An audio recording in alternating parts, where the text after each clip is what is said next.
you a cup of coffee, folks. Okay? I am one of the co-founders of this club, apparently. We had an economic development meeting here back in October, on Halloween as a matter of fact. And we invited a guy that, to be our keynote speaker that I heard many years ago by the name of Terry Whipple. And if you want to learn more about these clubs and whatnot, YouTube Terry Whipple, YouTube Juneau County, YouTube Inventors and Entrepreneurs Club. That's where we got our start. Terry advised us, I got a hold of Jordan, we involved Nancy, and the three of us have pretty much been responsible for trying to get stuff together here. Fortunately or unfortunately, it's a nice day out, and we lost a speaker. So Lauren Nelson could not be with us tonight, and after some quick proactive phone calls at 7 in the morning and 5 at night and 6 at night, we decided that we'd run with just the 2 speakers today, and we'd also allow maybe a little bit more time at the end to, instead of having the egg timer here, tell us why you're here, how you heard about us, that sort of thing. We won't set up the egg timer again tonight, okay? Because we got plenty of time. All right? So, without further ado, I would like to do a couple things. It'll take me a minute because Jordan and I learned that we're both IT illiterate. Shut off the rolling slides.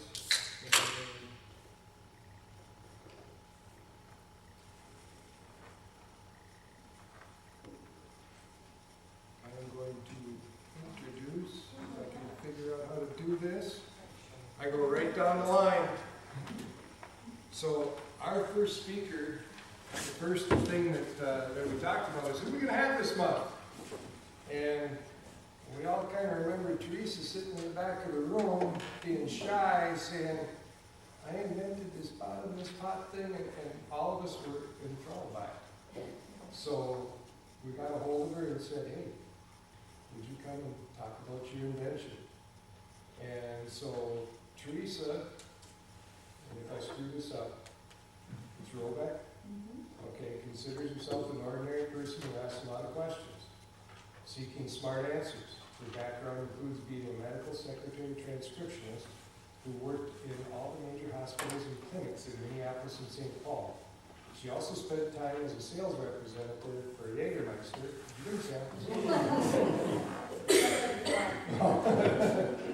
She was buying after the bars, afterwards at the bars, however. Then in the summer of 2016, she came up with the idea of bottomless pots. And we asked her to talk about her idea, how she got the idea, where she's at, what struggles she's had, and where she's going with it. So, you ready for this? Okay. It's really easy. If I can stand up here and talk for 7 minutes, you can. Okay. Okay? Is that all I need? That's all. You've got plenty of time. Come on up. Okay. And you can click the little mouse. You can click the little mouse to advance your slides. Oh, I have slides? You don't have slides? No slides. We're just talking today. Okay, that's fine. How'd you get them? We did put pictures up there for you on the slides, the Oh, you pictures did? you sent, so you can look through it. Okay. So, I'm originally from Rockford, Minnesota. I moved up to my dad's cabin after he passed away in Danbury, Wisconsin. I consider myself an entrepreneur, not from this, but when you move up to Danbury, Wisconsin, there's nothing up there, no hospital, so it's like, what am I going to do for work? So I started bartending, waitressing, I cleaned houses, I managed vacation rental homes. What else could I do? Oh, I guess I'll meet with realtors and stage houses and paint them, clean them. It's like everything you can think of when you're up there because it's really isolated. So during all my jobs, I have this little garden, and the dirt up there is not dirt, it's sand. It's mixed with a little dirt. So every day you have to water your plants, and your plants are going the next day because the sand gets hot. And I'm like, I don't have time for this. Every day I'm coming to water my plants. And then one night I woke up and I go, oh, why don't I just cut a planter, cut the bottom out of it, put it around a tomato plant. So I got up in the morning, about 5 in the morning, made this couple of planters, stuck them in the tomato plant, and I watered it. And I did this for a few days, and like, I don't have to water the next day, sometimes the third day. So I go, well, I'll just go to Menards and go buy these planters. I mean, it's a great idea. So about 3 weeks later, I went to the cities, looked everywhere for them, and I couldn't find them. And I thought, where can I get these? Amazon. So I looked up Amazon, I Googled everything, I couldn't find anything. And I had cleaned houses for this guy that had 3 houses. And I asked him, how do you afford 3 houses? He says, I invented the cement block that goes under deck, for the posts that go under decks. And I'm like, wow, what's your company called? And he says, I don't have a company. I said, how do you have 3 houses out of that? He says, I get royalties from my patent. Somebody pays me for this. And I'm like, oh, that would be awesome not to have to work, right? And so in the back of my mind, when I searched for this planter, I go, well, I'll just patent search it. And I couldn't find anything. So I called this patent company, and they sent me some information. I filled it out, $550. About 4 weeks later, I get a phone call that says Ohio. Hello, Teresa Robeck? Yes. He says, this is attorney so-and-so from Ohio. And I'm like, oh, who's suing me? I'm like, oh, what did I do? So he says, your plant ring, it's a go-ahead. And I go, well, what is that? What are you talking about? He says, don't you have a plant ring that you invented? And I said, oh, yeah. And he said, our company has searched from all over, and you're first to file worldwide, from herb size to trees. And we all talked about it, so it's good for herbs, to keep herbs contained, and all the way up to the tree size. And I'm like, oh, that's cool. And he says, yeah, so you're first to file worldwide. And I'm like, do I not have to clean houses anymore? And it's probably not. So I was really excited. So I started the process on getting a patent, and you have to have lots of pictures and files, and it takes a long time.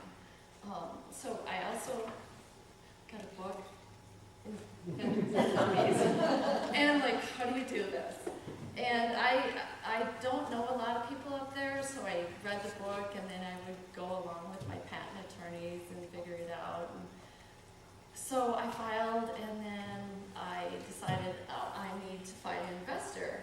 And a lot of them wanted just to buy it outright. And I'm like, no, I mean, I wanted to have something to do. So I thought, well, I'm just going to start it off on my own. And I went around with my sample to a few mold makers. And this man down in Frederick, Wisconsin, he says, what is this? And I said, well, this is a planter. And what you do is you put it around a tomato plant, you put it in and into your garden, and you just put it down about 2 inches, and you fill it up with water.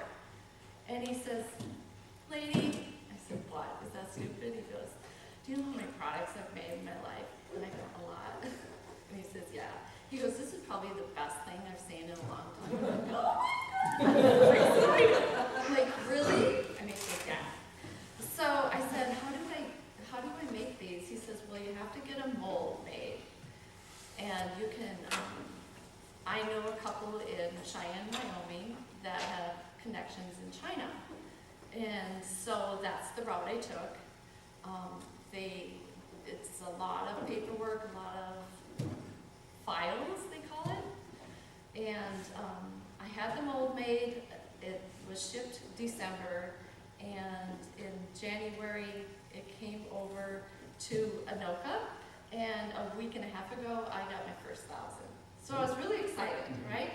So this is what the planter actually looks like. So you can fit a tomato cage in there, and the plant grows up, and you just fill it up with water. And it has a spot where you can put your plant tag. So now I'm at the stage where I can go and sell these.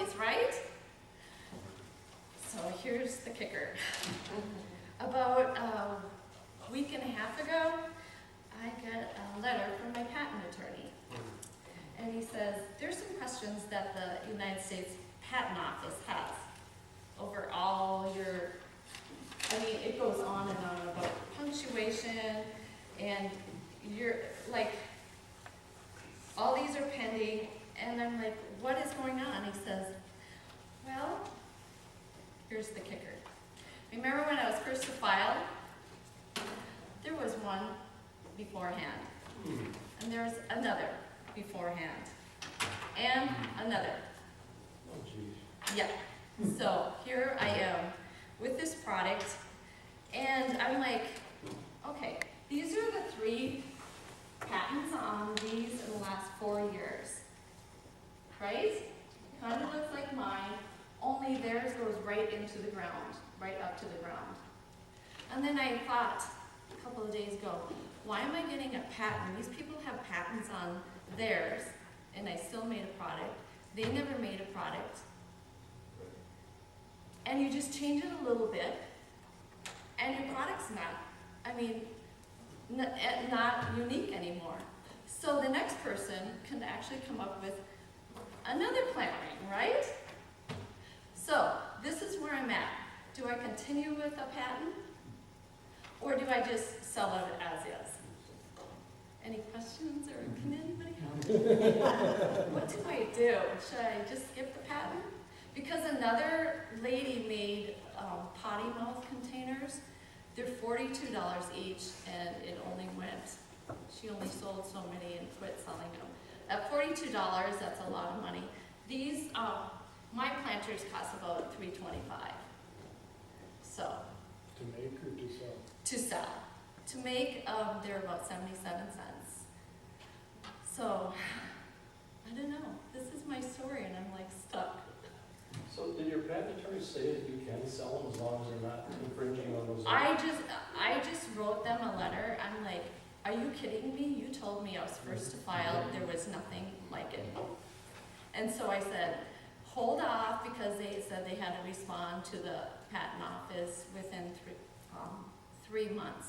That it has to, and it takes them a month and a half to file, you know, come up with all their paperwork.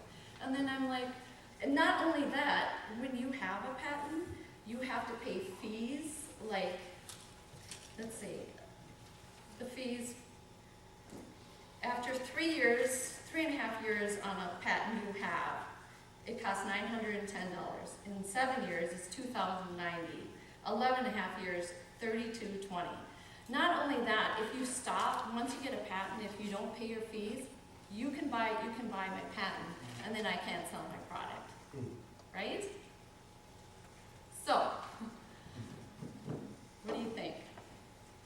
Does anybody know about this? No? See, that's where I'm stuck. Well, I think if you go the patent route, what you said earlier, there's people that can just change something really easy Yeah, and modify it, yeah, and they're gonna compete with you regardless if you have a patent. right. So why should I get a patent? There's nothing that's gonna stop somebody putting something in the ground that has a hole in the bottom. Exactly. So, I My think if we were to thinking give is- up on the patent, I already spent like $3,500 on it. what I thought is when you said it's not a Menards, it's not a Home Depot, it's not a It's Lowe's. not anywhere. If you're the first person to market Yeah, and you get in those big box or you go there, yeah, you don't need the patent. right, right? You don't. I mean, if you're the first, people are always gonna come behind you. I have the same thing with my products. Okay, There's no point in trying to patent anything because someone's just gonna do something yeah, close. So you could either try to do a brand, which is really tough, yeah, or you try to go get the market and get into those big box stores, and then you can either sell it to somebody to make some money, or you have to build a business. right. Well, right now, I have a website, it's not finished yet, and they come 10 in a box, and I thought I'll just sell them on the internet. Yeah, the hard part with Menards, I have some friends that sell them in some It's big hard box to stores. get in, You can get in though, but the problem is they're so connected to China. They'll yeah. buy your product here, and then they'll buy it themselves and skip you out. Okay, do you So know that's what? the part you have to worry about when you do the big box stores. Not only that, but do you know Amazon, they let you bring in products, and if you're a top seller, they copy it and sell it lower. So don't go Amazon ever. I mean, I like Amazon, I buy lots of stuff.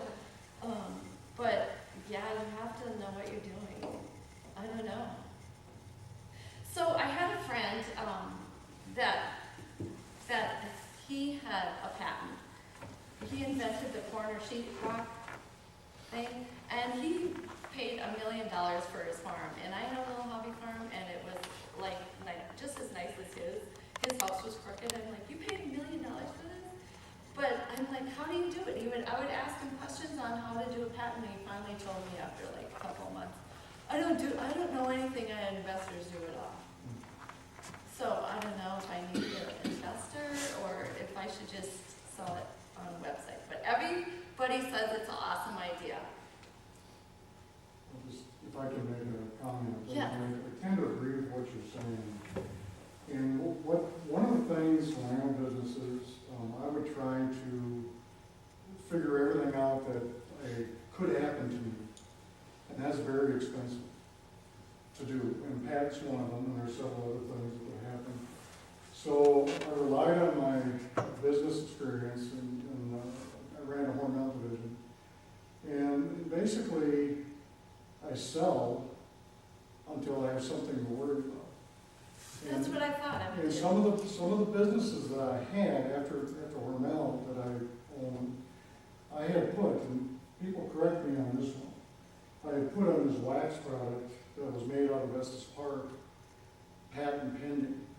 Well, that's what I have, yeah. Yeah, so the fear, the point there is if anybody's thinking of doing that, that can deter some people away from that. So that's good, you're doing it, and that's great. Right, and But do you really need the patent now? no, Right. I don't. But see, so when I had come up with this idea and I wanted somebody, like big box companies, I sent all the letters to everybody I could think of about my product. And I put patent pending, and I also linked them with emails. And even when I went and talked to these mold makers, I need your email so I can send you some information. And a couple of them said, I think we'll just copy you. I go, oh great, go ahead and do it. I'll sit back for about 4 years. When you make $1 million, I'll just sue you. You know, and then they, oh, you're mean. I said, no, I totally said, let's do this and I'll give you a good deal. But people can get really greedy and they want to take it all away from you. And that's where I have some issues is like, I get excited about my product and if I tell somebody, then they go, oh, you're a snob or whatever. I'm like, every day you come up with a solution to something and, you know, or a better way to do something. So you just got to find the problem that everybody needs to solve. I think your market, you're going a little wide. Yeah, If you narrow your market Yeah. with some of the considerations you're bringing up, and the first thing that pops into my mind is the hardware Hanks of the world. yes, Okay, because they're big together, but they really don't act together.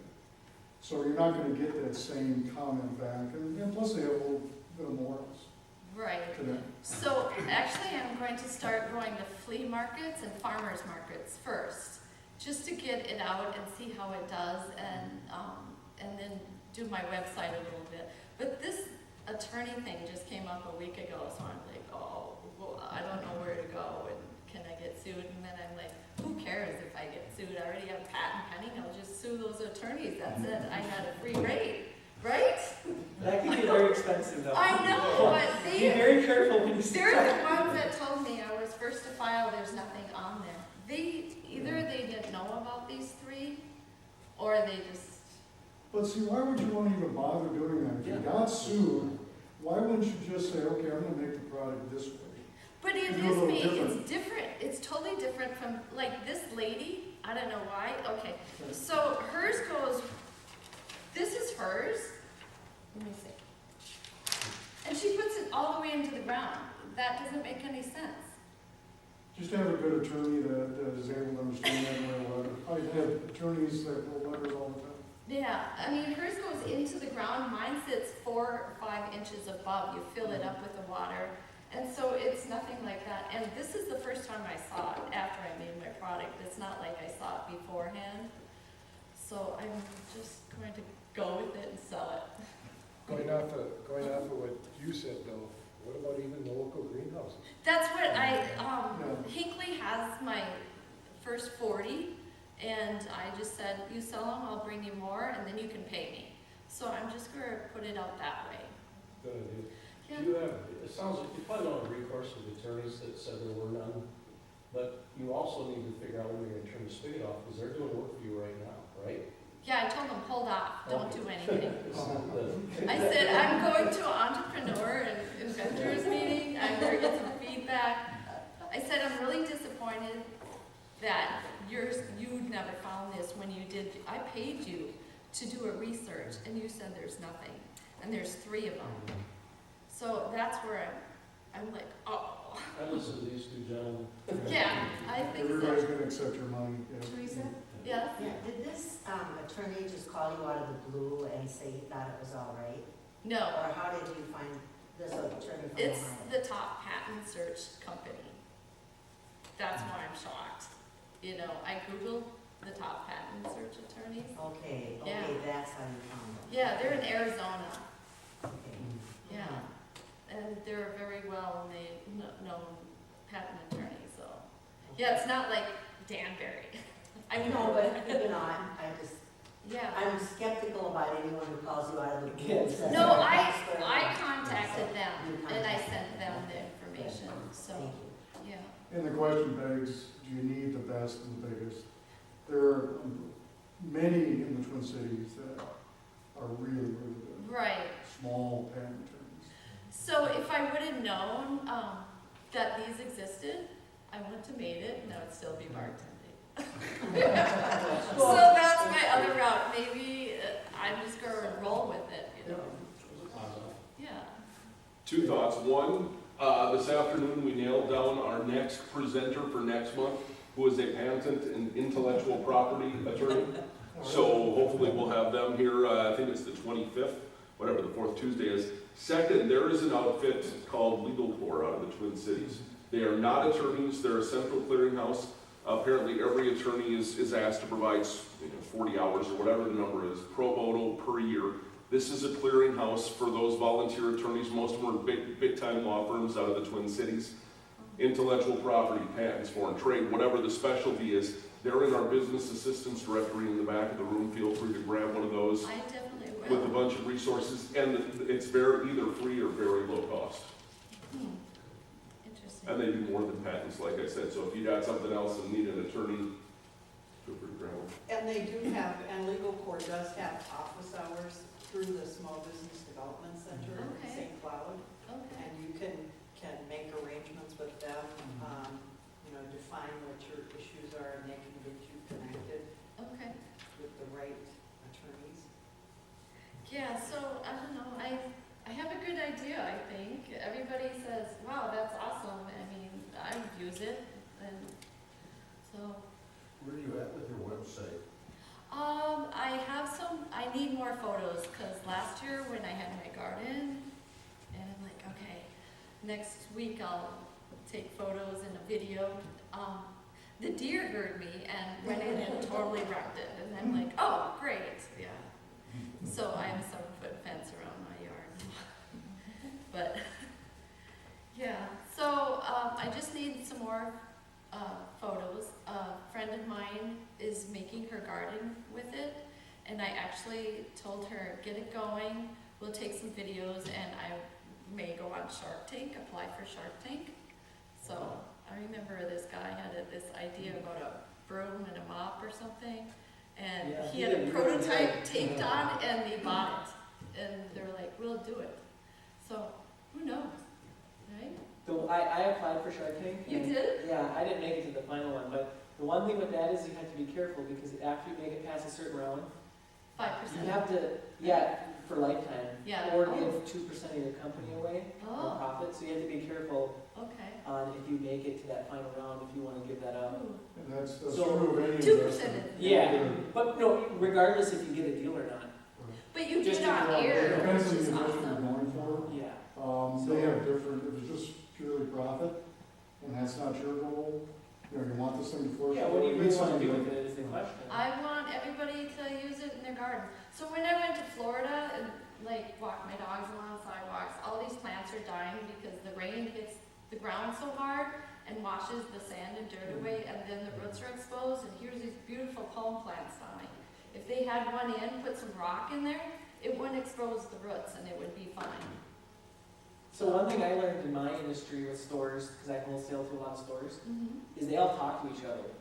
So if you go hustle, and get, like what Mark said, get into your local greenhouses, I guarantee you, Hinkley Greenhouse, they know 20 other greenhouse owners around the area, because they're all talking, they're all sharing what's working, Right. because they have like their communities. So if your product sells really well, I guarantee you, you're gonna be getting a phone call saying, hey, I heard so-and-so is doing really good, I would like to have your product. And I can say that from experience, because that's happened to me. I get random phone calls because people like my product in stores that are referred to, and it's just kind of like a snowball. Right. So if your product, like you keep saying everybody wants it, Yeah. if you just go hustle for 6 months and just go knocking on doors, I mean, you might be surprised that you might not be able to fulfill orders, because if you're buying it from China, you gotta have a huge lead time. I'm Well, assuming. no, they make it right in Anoka now. I bought Oh, the well, mold there you in go. Then China. you don't have 'Cause to- when I looked at molds, they're $48,000 in Minnesota and $17,000 in China. Thank you, Trump. You made it so I had to pay extra tax. But that's okay. And the cost of plastic went up too a little bit. So Yeah, so if you're not worried about getting sued about patents, no, I'm not. just If go start knocking on doors and hustling, Yeah. I think. well, I was just worried. I wanted a little feedback, and now I did, and I'm like, I'm just going for it. And- Thank and- you. And I agree with Jared, because I know that, that industry talks. Problem is right now, they're so busy, they're not talking to each Right. other, so Yeah, you're gonna. you're in peak season right Right. now. Yeah. You missed it by like 2 I months. know. I could get no. Well, see, the You're gonna have to company go to that every in greenhouse Anoka, you can find. the company in Anoka, I went in and this older man comes in. He goes, "Oh, you're the patent girl? I've never had a patent person here." And I'm like, "Yeah." He goes, "What do you think you're gonna walk into Lowe's?" I actually said, "Hey, Lowe's said they would take it. You have to go through all this and get a licensee, and I wasn't at that stage." And he says, "Well, you're not gonna do anything." I said, "Listen, I repped for Jägermeister, and my first year I was just part-time with my 10 girls. We increased business by 46% in Minnesota, so be careful." So don't challenge me. And then I'm like, "Oh, you're gonna get my first order." 3 weeks later, he sold his business. So it was like in the middle of owners, so that's why it was such a delay. I'm like, "Where's my product?" Yeah, okay. So am I through? Did I do okay?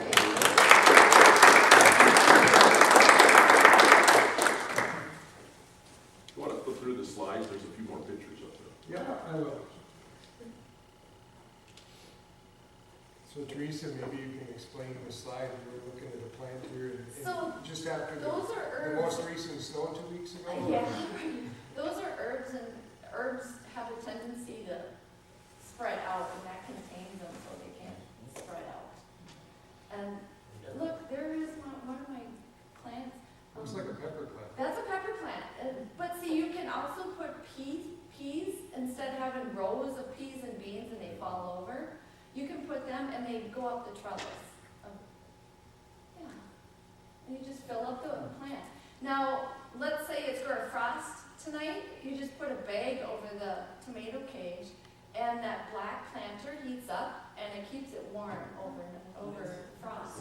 So we can't get any other color than black. You're heading forward. Well, they said they can do different colors. I said, first I'm going to start with the garden and do black, because, yeah, those are the different colors, and, yeah. Perfect.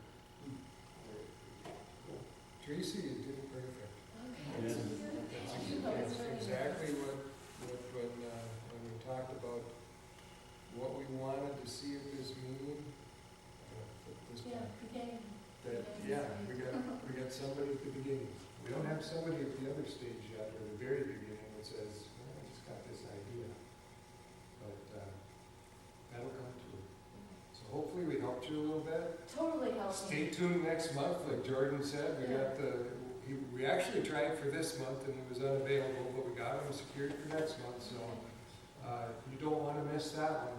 That's Right, for sure. right. Okay? So we're going to go from there to kind of a medium size, at least it's off the ground and running, and is successful. And I am extremely excited to have this young man, because he's also a coworker of mine. He works for Central Energy. He doesn't want to quit his day job yet, and we're happy with that. Our station. Yeah, we are. Yeah, I've that's been it. for a while, fella. Yeah, okay. So, I knew Jaren, he's been here 8 years. Yep. And I mean, I knew him, right?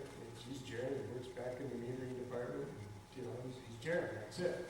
And a couple of months ago, he happened to be in my office and started to tell me a story. And those of you that were here last month know that I always wanted to be an entrepreneur, an inventor, or something on my own and do this, but I'm not the risk taker, right? It's got to be something secure for me. And listening to his story, I was like, and I think I even told you, I really wanted to be like you. So I'm going to introduce Jaren Matheson. He's an entrepreneur and business owner. He helped grow his family business from an idea to selling products all across the country. And when Jaren isn't growing the family business, he builds his real estate portfolio, goes fishing, reads business books, and works a full-time job here at East Central. He also plays poker, so those of you guys with wallets and money, please, make sure it's still there. He and his wife, Leah, raised 3 rambunctious boys. You still in Finlayson? Yep. Haven't sold your house yet? No, it's gonna go on the market next month.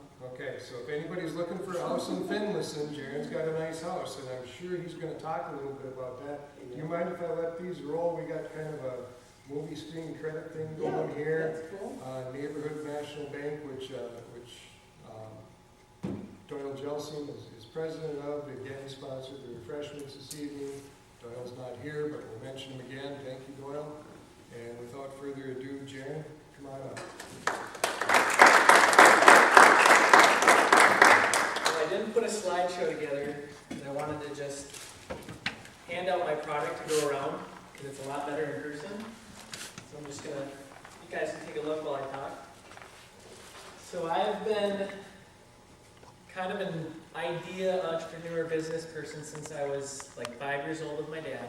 He's owned a business in the sign industry growing up. So from my shortest memory, I remember working with him late nights, weekends, just kind of doing a whole bunch of stuff. And right out of high school, I started to try to start businesses with my father, and they failed miserably. And we started about 3 or 4. One of them was called Inspirational Wall Graphics, which he put vinyl decals on walls of like songs and verses and kind of inspirational sayings. And we were going to make $1 million. We thought it was the best idea ever. We were going to do home parties. And we were going to have people go sell it for us. And so I took some of my savings and spent thousands of dollars and bought all these catalogs, a whole bunch of them, and we did one home party and we never got out of it. And the next day we were pretty bummed, but we're like, well, let's just have at it, let's keep going. And so we came up with another business called Wrap Edge, which is graphics for vehicles and different things. And so I used to wrap city buses and trucks and kind of vans and stuff with businesses to logos. And then I was in a band, and I had a guitar that looked just terrible. It was like this yucky yellow. And I'm like, hey, I'm wrapping buses and stuff. So I took a wrap, and I wrapped my guitar really cool. And everybody thought it was the coolest thing ever. And so we're like, let's make a business out of this. And so we started putting graphics on drums and guitars and instruments. And we actually started selling to ad agencies. And we did a whole bunch of guitars for Jim Beam. And I'm not going to go into it, but it's a long story. But we had 2 semi-trucks come to our place and dump 700 guitars. And I worked 3 months straight, about 18, 20-hour days. While I worked here, I'd go home an hour in Finlayson, work all night. And we just had a brand new newborn. And I learned one thing from that: I can do anything. So I made no money, and it was terrible. And we realized this is not an industry we want to be in. But it did teach me one lesson that I can, whatever I put my mind to, I can do. I went 90 days straight with like no sleep, and we just put our, grit to the ground and just kept going. And So the next thing we came up with was like fishing lures. Because our family's into fishing. And so we started putting graphics on fishing lures. And we're like, this is awesome. We can kind of do what we love to do. And we found out there's no money in the fishing lure industry unless you sell millions of pieces, because you only get pennies for them on the wholesale market. And you don't sell fishing lures online that much to people. It's all through Cabela's and all the big box stores. We're like, there's no money in this. This is ridiculous. And so one day, my dad took a guitar graphic, pink paisley, and he put it on a fishing lure, and he hung it up to his ear and said, we're going to make earrings. And we all thought he was insane. Because we're like, even all through it, the part I didn't tell you is, this business that you're seeing is called Years. It's me and my wife, her parents and my parents all own this together. So at the time, when my dad did this, none of our wives wear jewelry. So we're three guys, we don't know anything about jewelry, but my dad's like, we got to do something because nothing's working. And he's like, this is going to work. And we're like, okay, let's try this. So we went and we made some fish and lure jewelry earrings, and we went to a little craft show in Hinckley during hunting season, and we had this little fishnet, and we hung up some earrings. And the first person we sold to actually is another coworker here, Debbie Elsner, bought our first pair of earrings at this thing. And I didn't know if she bought it because I was her coworker or she thought they were cool. And I still to this day don't know. So we sold 7 pairs of earrings for a whole day, and we thought it was the coolest thing. And I look back and I go, if I knew how bad that was, I would have quit. But we just thought it was the coolest thing because we're like, people actually like this. And we're like, well, how do we actually get this for people to buy? Because I don't know anything about getting into stores or selling to people online. I don't know how to do, Facebook ads, Instagram. I don't know any of this stuff. So I'm like, how do you actually market your product? And we heard through the grapevine from some friend of a friend that there's a wholesale trade show in the cities called the Minneapolis Mart, where you can bring your products and stores will come and buy your products from you. And so we're like, oh, this is really cool. So we put together a whole bunch of displays, and we went down there, and we bought these cool, like, nice jackets, and we thought, you gotta look professional. We get there, we're like, we way overdid this. Everybody's just in regular clothes, and so there's 3 of us guys and our wives sitting in this booth, and there's usually 1, maybe 2 people in a booth, and there's 6 of us, and we have a 10 by 10 booth, so we're just like all in the booth, and we're like, 4 of you, we gotta get out of here. We can't, no one can actually see our product. So we send 4 people out to just kind of go wander, and the first day, we didn't even know how to sell. We didn't even bring forms to write. We just showed up. We didn't know what we were doing, and so we got someone that wanted our product, and my dad, I'll never forget, he goes, yep. He just keeps going. He's like, I want to buy from you. Yep. And he's like, we don't have order forms. so he just goes and grabs a scratch piece of paper and a notebook, and he starts writing things down, and he gives them the order, and the guy takes the order, and then we almost die laughing at it. We say this every Christmas, and our employee kind of gets this. This is the funniest story. My dad's, our first order, he sold it to them at retail cost, and they bought it.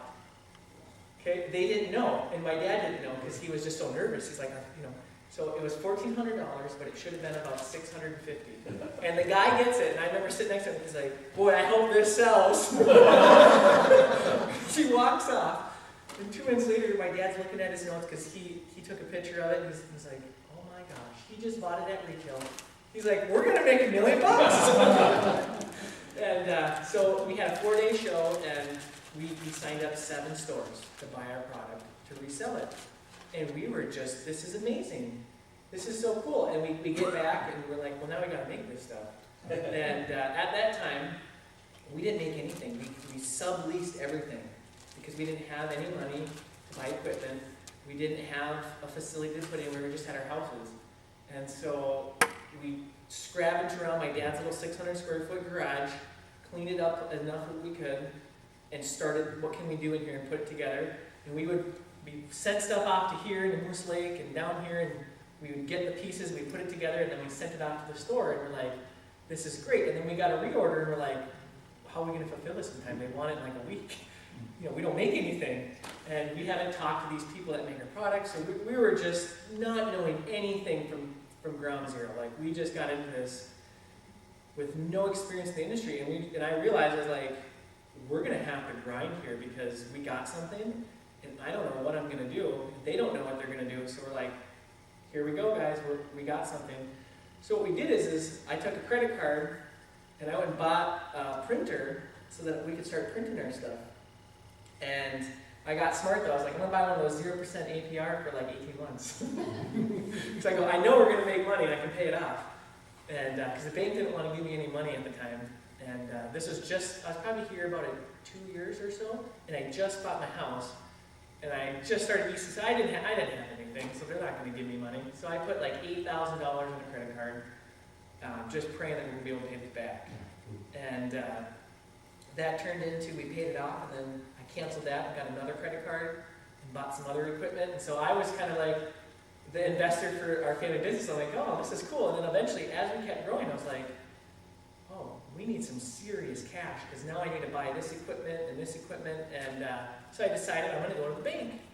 And I go to the bank, and this is so funny. I get in there, I think it was 27, so I'm 31, so this is 4 years ago. And I go, I need to get a loan for my business. And I'm really confident I'm going to get this loan. And I go in, and I go, okay, well, you got to meet with our business guy. And I go over there, and he brings me into his office, and he goes, what can I do for you, sir? And I go, well, I need a loan for $50,000 to buy this laser, to get our production to where it needs to be and get our costs down, because I'm farming out all this stuff. And I said, if we do this, I gave him a spreadsheet, the cash flow. He's like, oh, this looks great. He's like, can you give me your financial statement and balance sheet? And I go, what's that? Like, I have no idea what he's talking about. Like, not a clue. I've heard of this thing, but I'm like, I don't know what a financial statement is. And I go, well, do you want a report card? He goes, no, I don't want your report card. From 10 years ago, I want your financial statement. And he goes, like, I can tell you don't know what it is. So he's like, let me show you what we need to put together. So I go home, I put together, and I go, this guy's not going to give me any money. Because I start looking at how my income's coming in and my liabilities. And I go, this is not good. And so I go, well, the bank's not going to give me money. Well, anytime someone tells me no, I just go figure out what I'm going to do. So I go, I'm going to pick my phone up and I'm going to go raise money. So I went and got 3 people to give me $50,000, some friends and family, 2 friends and 1 family member. And I said, here's what I'm going to do for you. I put it together. I said, here's the interest I'll pay you.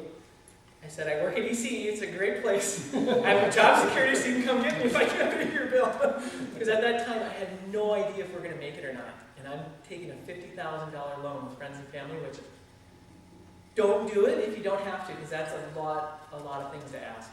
There's a lot of pressure, especially when you have no idea how to pay that bill. And I did it because I knew we were going to do it.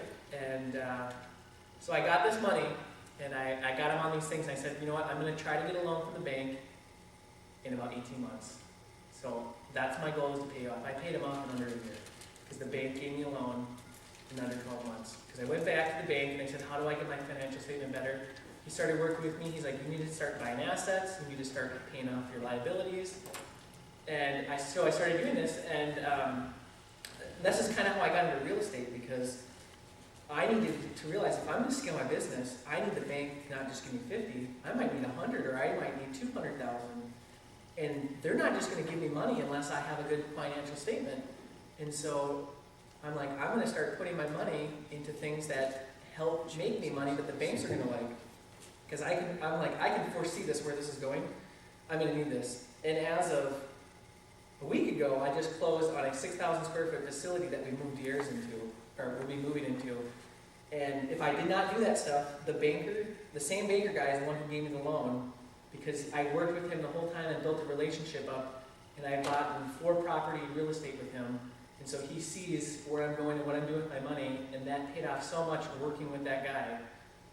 And I know there's other great ways to raise money, but that really helped me, and it's been a very encouraging thing to be able to go to a bank now and be like, hey, I'm upgrading our business, I need some help with facilities. And I talked to actually Jordan and Tom here, have both talked, I worked a lot with Tom to actually put my projections together to do either an SBA loan, and I found out I don't even need an SBA loan because my financial statement's so good now. The bank just did it. And I worked with Jordan. If I needed to, I could have came to him if the bank didn't want to do it. So there's definitely other resources out there to start, which would have been way better than friends and family, by the way. So I wish I knew you earlier. So I've been kind of working on, did you have something to say? Well, I know we worked a little bit together, but giving people ideas how we might work together, can you talk a little bit, or if you're comfortable about the Colorado deal that you kind of looked at, the different Yeah. prices, and, Yep. and then you ended up going a different direction? Yeah, so during all this, I wanted to scale super fast, and not that we've been growing 60 to 100% every year, so that's pretty fast as it is, but I wanted to even grow faster, so I found a business in Colorado that fit. It's actually, if you guys all seen it, it's the wood earring. Yeah, so it's this right here. They make stuff just like this. So my product is metal, and this is what they did. And so I wanted to buy this business, because I was like, this goes right in there, same clients, they have the same sales reps, no brainer. And so I worked with Tom. I called Tom up here, and we met 4 or 5 times probably, and tried to go over to evaluate the business. What's the value of it? To the debt, what the bank's going to give me, all these things I had no idea about. So we met at that coffee shop in Cambridge, right? Isanti. Yeah, probably for 3 or 4 months, well, once every couple weeks, because I had no idea how to evaluate a business, and I really wanted to do this. But at the end of it, it didn't work out, and the guy asked way too much money for what it was. And so doing that with Tom, it really helped out, because I was really excited to get it, and I would have bought something that was way more value than it should have been. And so that worked out. But what I did is I go, well, I can just go to the bank and buy a wood laser, and I can make my own. And so this right here is called Mandala. This is actually, we sell this brand to Whole Foods. So Whole Foods has this in almost 100 stores now, of their 500. And this is specifically their own knockoff brand that we make for them, and we manufacture it. So instead of buying that business and getting in debt, I just bought a $10,000 wood laser and just grabbed the market underneath them on their big client. So that worked out a lot better. So getting into that, so we started at 600 square feet into my place that I live right now. I ended up buying because we were running out of room, and I was living here, and I was driving every Wednesday. I'd work a half day here and drive all the way up there and work till about 9, 10 at night, drive back, and every Saturday we'd go back up. So I did that for 2 years straight, and I was getting really tired of it, and the business was growing, and we needed a new facility, so I was like, I'll sell my house, and I'll buy a place that has a pole shed, and we'll put it out of there. And so we did that. I moved up to Finlayson, and at the time I didn't know if I could work out of our Finlayson office. I just did it and said I'm going to do the commute. And my supervisor manager allowed me to work out of our Finlayson office, which was great. But I didn't tell him that I was moving yet. I just said I'm going here, and if I could work out of it, it'd be great. So that's one thing here that's helped my sleep a lot. So we did that, and I bought this place, and it's a big place. It's a 5,400 square foot house, and it's like a duplex. So I bought it. So half of my house is my business, and my full pole shed is my business. And so in about 3 weeks, all of that will be off my property, which would be awesome. I've had, let's see, we're up to 7 full-time employees and 7 part-time employees right now. So every day there's at least 15 people coming in and out of my house Monday through Saturday. And that is a sacrifice when you're married and have 3 kids. If you don't go through it, you don't know. But it's, yeah, it's been a toll. I mean, there's times where we're just like, this has got to get out of here. But it's all been worth it. I'll tell you what, it's, yeah. Go ahead. Well, I have a question for you. So when you took and bought that laser and made the wooden ones, did that company that you copied come after you? So, no, because I didn't copy it. So this right here is my wife actually designed this. This is their design. They were selling to Whole Foods, and they were in like 20 or 30 stores. And so what I did is I just was like, well, I can sell at Whole Foods, and I can get into more. I can get into more.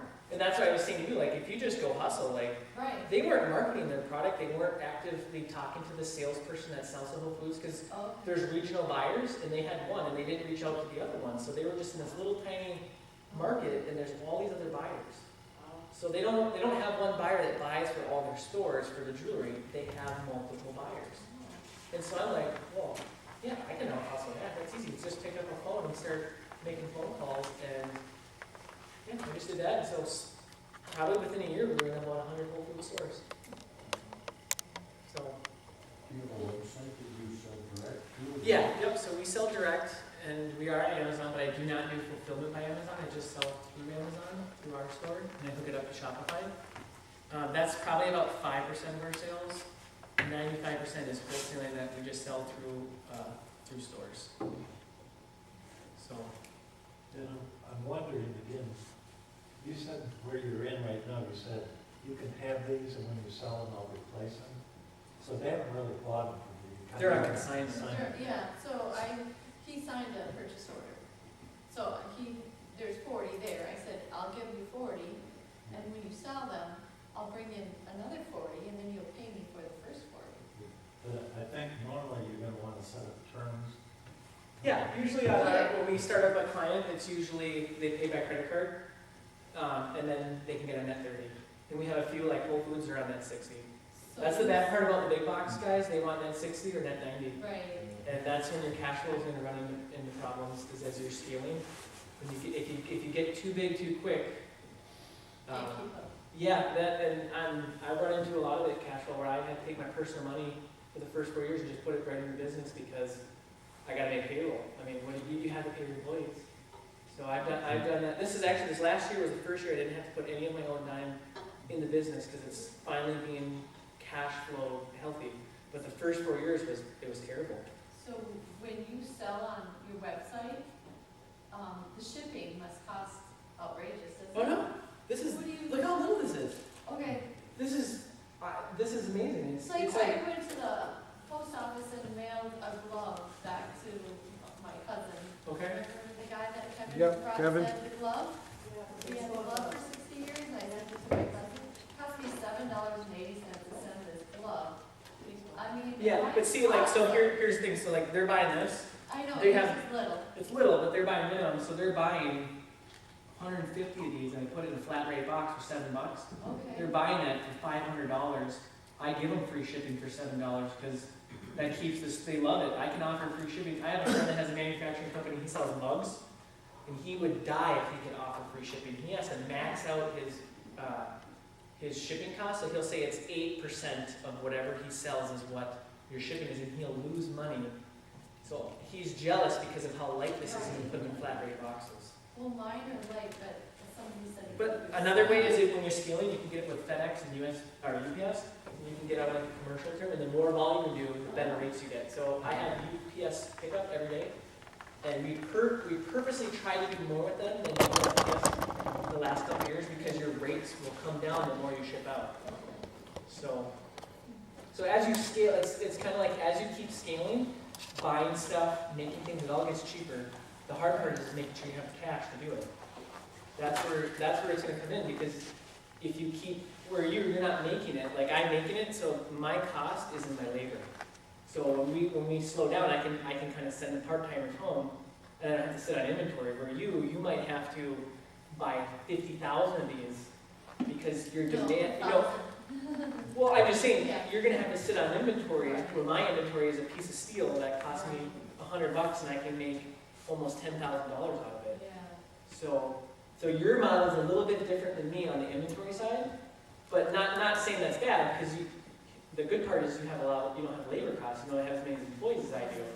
So there's ups and downs on both, and they both have their challenges.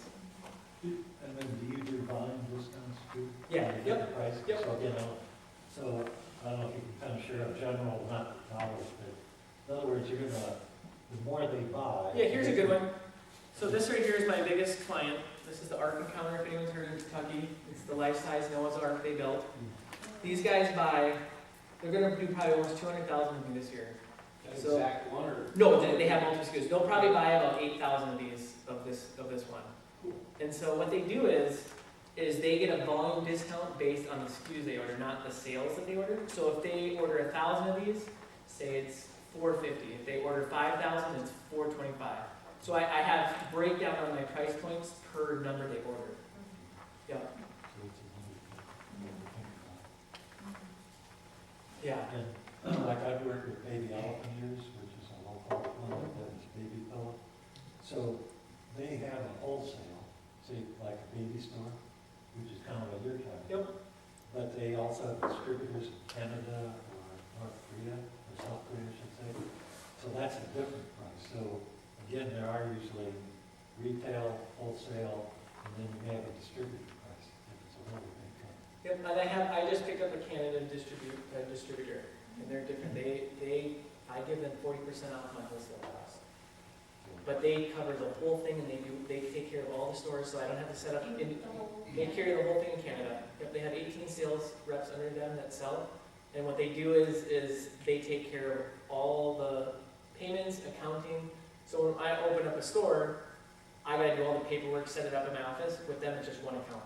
And I ship to one place, and then they send it out. So you're giving them a huge discount, but you're getting the time back that you wouldn't happen. So if they open 400 or 500 accounts, I don't have to deal with it. And I also don't have to deal with different currencies. I don't have to worry about being paid because they pay me. So that's when you're doing out of country stuff. Because I have about 10 stores in Canada. They're great, but I can see as you scale, when you go into that, you're gonna have to worry about how you're gonna collect payments when it doesn't pay you.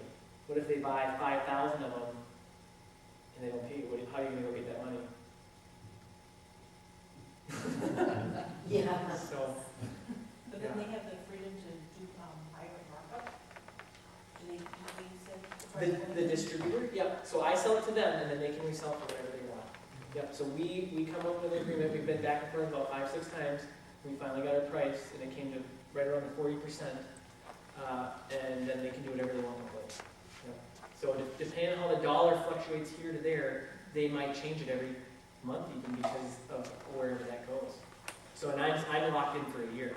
So for them, they want that dollar here to go their way because then they're making more money and I can't change it.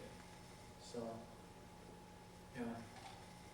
So overall, it's been a pretty crazy ride.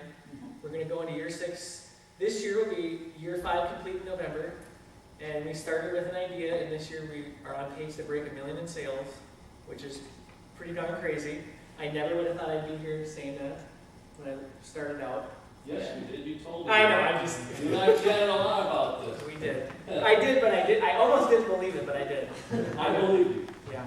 Sometimes I don't know if I did believe myself, but I told everybody I did. But, so where we're going now is this right here. So I've been in the industry 5 years, and I figured out my niche. And I call it the Pumpkin Plan. There's a book called The Pumpkin Plan that would be great for you to read. It's really good. It's about zeroing in on what you're really good at and who your market is and who the people that you want to sell to. And then developing your business like that. So this right here is a custom piece that we made for the ARC. And I'm in the souvenir gift industry. What I found out is a lot of people want USA-made products now. They don't want the China stuff, and they want custom things that have their name drop on them, and they want it now. They don't want it in a month, and they don't want it in 2 weeks, they want it like today. These people are very high demanding, and the other thing is they want a variety of products. So what I've done is I've teamed up with my other friends that I've made in this industry, and I'm the go-to person now on custom products. So I actually sell products of other people's stuff that's not mine. I don't even get a commission out of it because what I look at it is we're teaming up together, kind of like a co-op here. You're building a thing together, a community that people can go to get products. So I'm hoping that if they buy this, they'll buy my friend's custom mug. And then we put packets together when we send orders out. Here, this is who we recommend to work with. But you can contact me and I can take your order and do all this stuff. So that way, they're only dealing with one person. Because these people, these distillers, they don't have time, half the time to deal with all these different vendors. They like to work with a couple, and when they find the ones they like, they stick with them for a long time. So this is what we're doing that we're finding is very successful, is getting into the custom thing with USA-made products that we can offer a variety and work as a team. And that's the thing that keeps us scaling, because it's one thing to go from 0 to 50, and 50 to 100, and then 100 to 250, and then went 250 to 500, and now we're going to do $1 million. That last $500,000 is coming because of this, and teaming up with people and putting in pamphlets on here's who we like to work with. So when you have 8 other manufacturers that you're teaming up with, that these are going out, and you have samples and things, you're reaching an audience that you can't do alone. So they might not buy your product, and I actually had to fight my own team on this one, because they're like, well, what if we send an order out and they stop buying our product because they like this? Because each store only has so many dollars to spend, and they won't buy our product anymore. I go, that will happen. But in the end game, the long run, I believe that that's gonna be a better outfit for all of us together. Because think of how many they're going out, and that could happen with the same thing. So instead of trying to look that we're fighting each other, try to work as a community and work together. And that right there, the store owners, they like that. They like to see the cooperativeness of people trying to work together and build something. So that right there is how we're gonna go and double again next year, is to keep doing that. So, I could keep going on, but I won't. So if you got any other questions. So you said you're selling your house in Finland? Yeah, yep. No, and you just said before that that's gonna have been where you were working. Yeah, that's where we work right now. Yep. So where are you going? So, sorry, I just bought a 6,000 square foot facility in Finland to move my business into. So you're still gonna be in Finland, but it's just you're. Yeah. Yep, and we're gonna I actually was open. thinking about your employees having those. Oh, no, so we're gonna be moving into that in 3 weeks,